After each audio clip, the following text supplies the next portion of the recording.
का हम खबर टिकटॉकर सना यूसुफ का कातिल फैसलाबाद से गिरफ्तार कर लिया गया। वफाकी पुलिस ने 24 घंटे में कामयाब कार्रवाई की है। तफसीलात क्या है, मोहम्मद आलीजा से जानते हैं। आलीजा बताइएगा।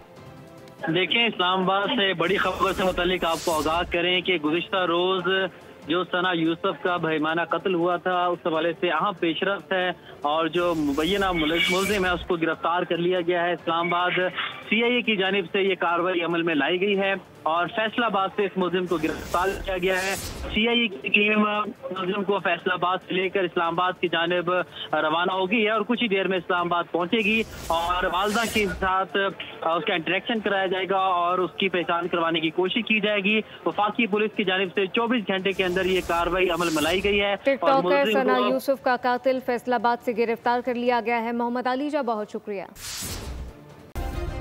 सब्सक्राइब करें और बेल दबाएं ताकि कोई खबर रह न जाए।